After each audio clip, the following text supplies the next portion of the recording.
कुरान कहता है इंसान पैदा कैसे हुआ ये भी बताऊंगा, और किसने इंसान को पैदा किया ये भी बताऊंगा, अल्लाह ने इंसान को क्यों बनाया ये भी बताऊंगा। यही साइंस में और कुरान में फर्क है। सारे बिलियन नौजवान बोल पड़े मौलाना वो एक बनाने वाला है, ये करोड़ों बनने वाले हैं। वो एक खालिक है, ये मखलूक है। बनने वाले बनाने वाले के सामने मजबूत नहीं हो सकते, इसलिए वही सबसे बड़ा ताकतवर है। साइंटिस्टों ने आज समझा है, कुरान ने 1450 बरस पहले कहा। ऐ महबूब कह दीजिए कुल हु अल्लाहु अहद अल्लाहु समद लम यलिद वलम यूलद वलम यकुल लहु कुफुवन अहद। जब बात अल्लाह की वहदानियत की आए तो आपको किसी डिबेट को सुनने की जरूरत नहीं है, आपको किसी दहरिया से मुनाजरा करने की जरूरत नहीं है। बात जब रसूलुल्लाह पे ईमान की आए तो आपको किसी से बहसो मुबाहिसा करने की जरूरत नहीं है। ये दौरे इलाहाद है, इस दौर में ईमान बचाना असल जिम्मेदारी है। अपने अकीदे की हिफाजत करना सबसे बड़ी जिम्मेदारी है। जमाना पूछे तो कह देना है अल्लाह हमेशा से है और हमेशा उठाकर बोले अल्लाह हमेशा से है और हमेशा। दोस्तों जलसे में ऐसी गुफ्तगू सुना कीजिए और आप बहुत अच्छा सुन रहे हैं। इस्तकबाल करें ऐसी गुफ्तगू का उर्से मजहरी में। नारे तकबीर, नारे रिसालत, उर्से मजहरी। हमारी जमात के बावकार मुक़द्दस मुअज़्ज़ज़ उलमाए किराम, मुफ्तियाने इज़ाम, शोराए बज़्मे मोहब्बत, हाज़रीने बज़्मे मोहब्बत, अस्सलामु अलैकुम व रहमतुल्लाहि तआला व बरकातुहू। नहमदुहु व नुसल्ली अला रसूलिहिल करीम, अम्मा बाद, फ़अऊज़ु बिल्लाहि मिनश शैतानिर रजीम, बिस्मिल्लाहिर रहमानिर रहीम। अफ़ला यतदब्बरूनल क़ुरआन, सदक़ल्लाहुल अलीयुल अज़ीम।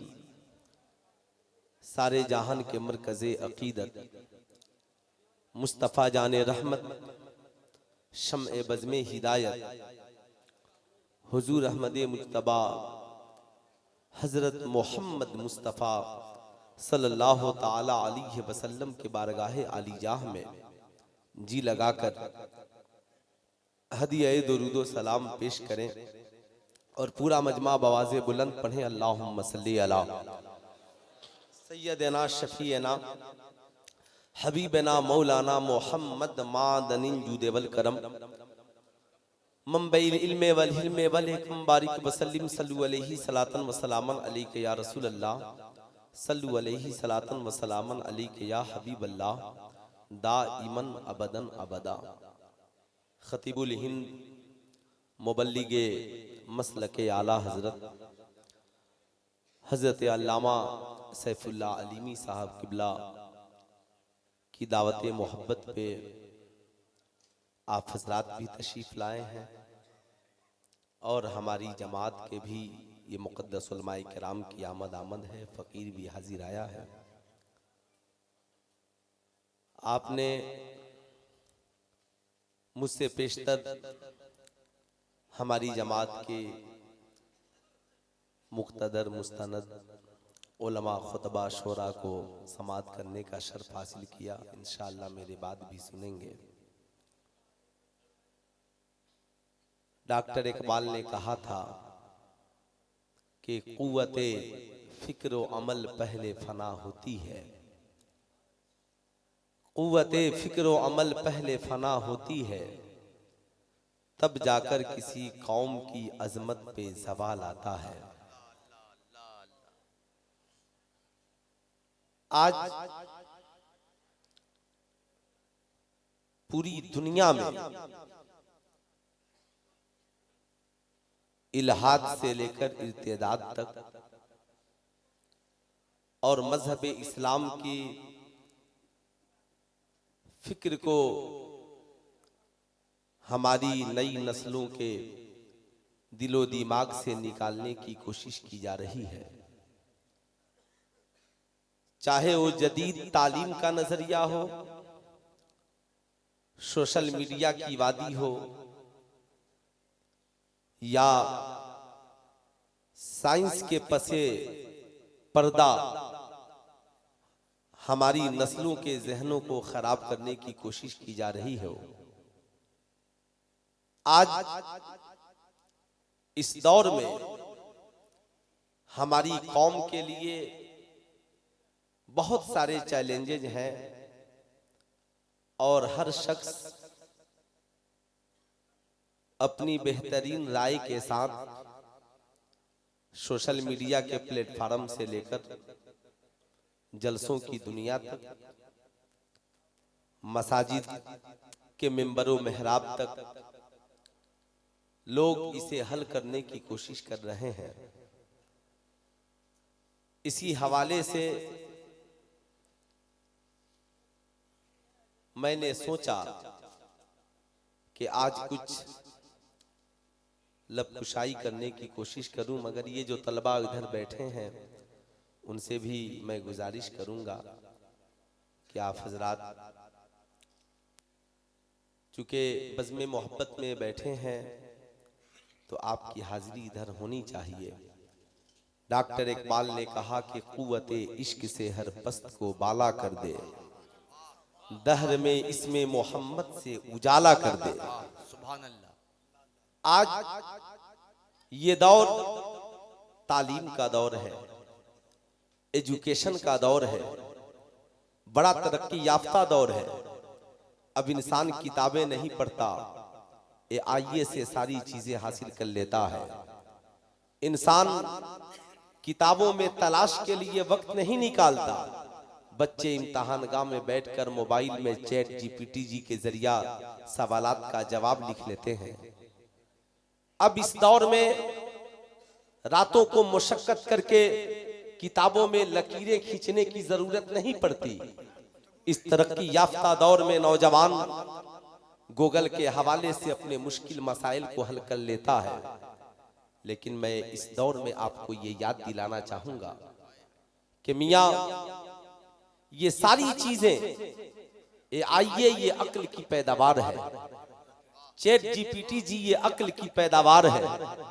गूगल की वादी ये अक्ल की पैदावार है। यूट्यूब ये अक्ल की पैदावार है। आप जहां तक कदम रख रहे हैं ये सब अक्ल की पैदावार है। और साइंस कहती भी है मियां आप मुझे देखो, मेरी रसाई अक्ल से है और मैं अक्ल के जरिया तुझे सारी दुनिया को मुट्ठी में करने की बात कर रहा हूं। लेकिन मियां आपने कभी सोचा कि इस अक्ल को भी पैदा करने वाला कोई है, इस अक्ल का भी कोई खालिक है। मैंने बहारे शरीयत को उठाया और देखा कि शागिर्द आला हजरत हुजूर सदरुस शरिया ने अकायद के बयान में लिखा क्या है।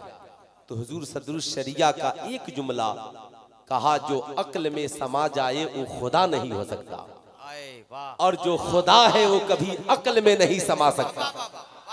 यही वजह है यहाँ पे इतने हुफाजे किराम बैठे हैं, आपने पूरे कुरान का मुताला किया है, मगर जब हम शोहदा की जिंदगी का मुताला करते हैं तो कुरान कहता है वला किल्ला तशउरून, अल्लाह ने तुझे इतनी अक्ल नहीं दी कि तुम शहीदों की जिंदगी को समझ सको। तो मैं आपसे पूछना चाहता हूँ मियाँ, जब हमारे पास इतनी अक्ल नहीं कि हम शहीदों की जिंदगी को समझ सके, तो फिर हम नबी की जिंदगी को कैसे समझ सकते हैं? हम खुदा की जिंदगी को कैसे समझ सकते हैं? खुदा को समझने के लिए अक्ल की जरूरत नहीं। ऐ कुरान तू बता, कुरान कहता है युमिनूना बिल गैब, बेगैर देखे यकीन कर लेने का नाम ईमान है, बेगैर देखे मान लेने का नाम ईमान है। इसलिए जब बात अकीदे की आए तो फिर अक्ल की बात न करना, बात जब अल्लाह की वहदानियत की आए तो फिर बात अक्ल की न करना, बात जब रसूलुल्लाह के इश्क व रिसालत की आए तो बात अक्ल की न करना। याद रखना, साइंस कहती है इंसान पैदा कैसे हुआ ये मैं बताऊंगा, मगर कुरान कहता है इंसान पैदा कैसे हुआ ये भी बता बताऊंगा और किसने इंसान को पैदा किया ये भी बताऊंगा। अल्लाह ने इंसान को क्यों बनाया ये भी बताऊंगा। यही साइंस में और कुरान में फर्क है, याद रखिएगा। अगर आज का कोई रिसर्चर ये कहे मियां ये घड़ी है, लेकिन मैं ये बता सकता हूँ ये घड़ी है, ये घड़ी चलती कैसे है, इस घड़ी के अज्जा क्या है, इस घड़ी में सुई है, ये सारी चीजें हैं, मगर ये मैं नहीं मानता कि इस घड़ी का बनाने वाला भी कोई है। ये घड़ी खुद ब खुद है। मैं क्या आपको याद दिलाना चाहूंगा, कुरान ने 1450 बरस पहले कहा अफला यतदब्बरूनल कुरान, ऐ लोगों कुरान रखते हो मगर कुरान में गौर फिक्र नहीं करते हो। कुरान जगह जगह इल्म वालों से खिताब करता है, पढ़े लिखों से खिताब करता है, एजुकेटेड लोगों से खिताब करता है, ब्रिलियंट लोगों से खिताब करता है। यतफक्करून, फिक्र रखने वालों मेरी तरफ देखो, यतदब्बरून, गौर करने वालों मेरी तरफ देखो। याद रखिएगा ये आसमान है, देखने वालों के दो नजरिए हैं। एक इंसान आसमान को देखता है, हम यहाँ ये आसमान है, बगैर सुतून के जो खड़ा है ये आसमान है, बगैर दीवार के जो खड़ा है ये आसमान है, बगैर पाई के जो खड़ा है ये आसमान है, ये आसमान है। हम आसमान के नीचे हैं, आसमान के ये अज्जा है, मगर कुरान कहता है आसमान तो है मगर इस आसमान को अल्लाह ने बनाया है। ये आसमान हमारे लिए सामियाना है। आसमान को देखकर खुदा की कुदरत को समझो, खुदा की कुदरत का ऐलान करो। नजरिया दोनों के अलग अलग है। मैं आपको याद दिलाना चाहूंगा, मियां अगर समाज में ब्रिलियंट लोगों को तलाश करना है तो आप किसे तलाश करेंगे? आप कहेंगे मौलाना समाज में अगर ब्रिलियंट तलाश करना है तो इस दौर का जो सबसे बड़ा ब्रिलियंट वो है जिसका मैथ मजबूत हो, साहब जिसका जो मैथमेटिक्स में मजबूत हो। जाहिर सी बात है हमारे यहाँ आप मदारिस इस्लामिया में भी देख ले, जब यहाँ पर पूछा जाता है हमारे तलबा में सबसे ब्रिलियंट कौन है, कहते हैं जो विरासत के मसाइल को हल कर लेता है वो सबसे बड़ा ब्रिलियंट पढ़ा लिखा और अक्लमंद नौजवान माना जाता है। आपसे मैं पूछना चाहता हूँ, सारे अक्लमंद लोगों को जमा कर लीजिए, सारे ब्रिलियंट लोगों को जमा कर लीजिए, सारे अक्ल वालों को जमा कर लीजिए। आप उनसे पूछिए आपका खास सब्जेक्ट क्या है, वो कहेंगे मेरे खास सब्जेक्ट का नाम है मैथ। आप पूछिए मैथ की शुरुआत कहां से होती है, वो कहेगा मौलाना साहब मैथ की शुरुआत तो एक से है, मगर मैं कहूं मियां कि जब एक गिनती से होती है, गिनती की शुरुआत एक से है, मगर बताओ इसकी इंतहा, कहेगा मौलाना साहब जिंदगी खत्म हो सकती है मगर कभी गिनती खत्म नहीं हो सकती है। 100 के बाद 101 होगा, 1000 के बाद 1001 होगा, लाख के बाद 1,00,001 होगा, करोड़ों के बाद 1 करोड़ 1 होगा। मियां जिंदगी खत्म हो जाएगी मगर हम गिनती की इंतहा को नहीं पहुंच सकते। कुरान ने 1450 वर्ष पहले कहा कि याद रखना तुम खुदा की नेमतों को शुमार नहीं कर सकते, उसका इहाता नहीं कर सकते, वला तअद्दु वला तहसूहा। याद रखिएगा आप उसका शुमार और उसका हुदूद नहीं कर सकते। मैंने कहा चलो ठीक है गिनती की इंतहा नहीं है मगर गिनती की इब्तिदा तो है। कहता है हाँ मौलाना साहब गिनती की इब्तिदा है। कहा इब्तिदा क्या है? कहा इब्तिदा ये है पहले 10 था, 10 से पहले 9 था, 9 से पहले 8 था, 8 से पहले 7 था, 7 से पहले 6 था, 6 से पहले 5 था, 5 से पहले 4 था, 4 से पहले 3 था, 3 से पहले 2 था, 2 से पहले 1 था। कहा 1 से पहले सारे ब्रिलियंट नौजवान बोल पड़े मौलाना 1 से पहले कुछ नहीं था। कहा फिर ये 1 कहां से आया? कहा 1 से पहले 0 है। कहा ये 1, कहा ये 1 अपने आप है। कहा इस 1 को किसने बनाया? कहा 1 को किसी ने नहीं बनाया, ये खुद ब खुद मौजूद है। कहा फिर ये 2, कहा इसी 1 ने 2 को बनाया है। 3, कहा इसी 1 ने 3 को बनाया है। 4, कहा इसी 1 ने 4 को बनाया है। 5, कहा इसी 1 ने 5 को बनाया है। कहा अगर वो 1 ना होता, कहा अगर वो 1 ना होता तो ये 2 ना होते, ये 3 ना होते, ये 4 ना होते, ये लाख ना होते, ये करोड़ ना होते। बताओ एक शक्तिशाली है या ये करोड़ों शक्तिशाली है? सारे बिलियन नौजवान बोल पड़े मौलाना वो एक बनाने वाला है, ये करोड़ों बनने वाले हैं। वो एक खालिक है, ये मखलूक है। बनने वाले बनाने वाले के सामने मजबूत नहीं हो सकते, इसलिए वही सबसे बड़ा ताकतवर है। साइंटिस्टों ने आज समझा है, कुरान ने 1450 बरस पहले कहा, ऐ महबूब कह दीजिए कुल हु अल्लाहु अहद अल्लाहु समद लम यलिद वलम यूलद वलम यकुल लहु कुफुवन अहद। ऐ मेरी कौम के नौजवानों, इसलिए आज के जलसे में ये अकीदा लेकर के जाओ, जब बात अल्लाह की वहदानियत की आए तो आपको किसी डिबेट को सुनने की जरूरत नहीं है, आपको किसी दहरिया से मुनाजरा करने की जरूरत नहीं है। बात जब रसूलुल्लाह पे ईमान की आए तो आपको किसी से बहसो मुबाहिसा करने की जरूरत नहीं है।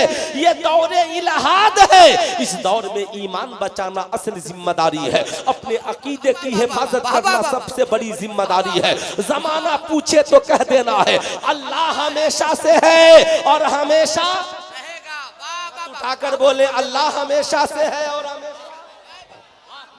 दोस्तों, जलसे में ऐसी गुफ्तगू सुना कीजिए और आप बहुत अच्छा सुन रहे हैं। इस्तकबाल करें ऐसी गुफ्तगू का उर्से मजहरी में। नारे तकबीर, नारे रिसालत, उर्से मजहरी, अल्लामा सुल्तान रज़ा साहब सीवानी। अल्लाह हमेशा से है और हमेशा रहेगा।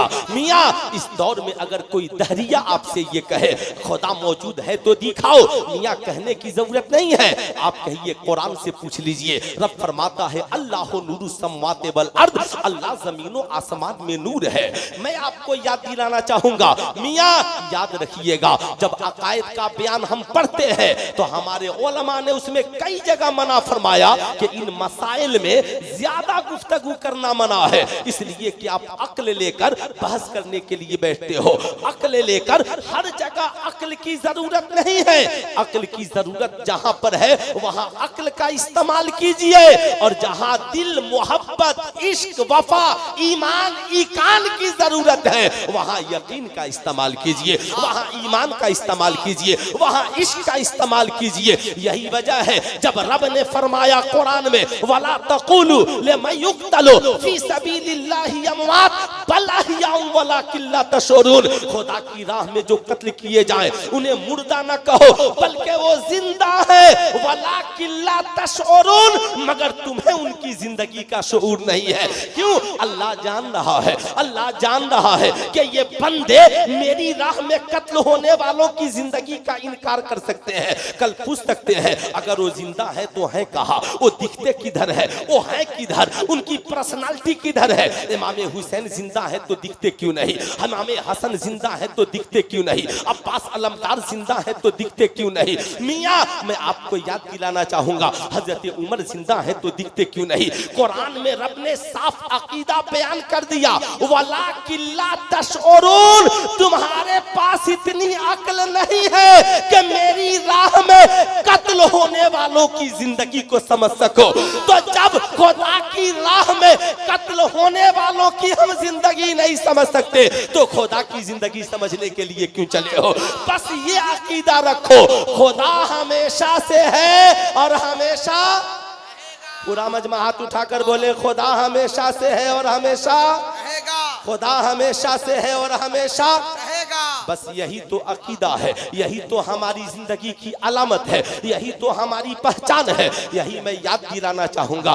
बात सिर्फ कुछ लोग तौहीद की करते हैं, मगर जब हम अहले सुन्नत वल जमात करते हैं तो तौहीद और रिसालत की करते हैं। क्यों? इसलिए कि अल्लाह ने अपने महबूब को कहीं जुदा नहीं किया। याद रखिएगा, आपने देखा होगा, नहीं देखा होगा तो मैं आपको याद दिलाना चाहूंगा। आज से कई बरस पहले हम लोग उत्तर प्रदेश के एक जलसे में थे। जाहिर सी बात है वहां पे बरेली शरीफ और उस इलाके के मुख्तलिफ उलमा थे। हम लोगों के सामने एक कैलेंडर था, उस पे इस्लाम की बुनियाद 5 चीजों पर। आपने देखा होगा कलमा इस्लाम की बुनियाद है, नमाज रोजा हज ज़कात। उन लोगों ने कलमा को हटाकर सिर्फ तौहीद लिख दिया था। क्या लिखा था? तौहीद। तब हम लोगों की नजर पड़ी, हम लोगों ने कहा कलमा में सिर्फ तौहीद नहीं है, तौहीद भी है और रिसालत भी है।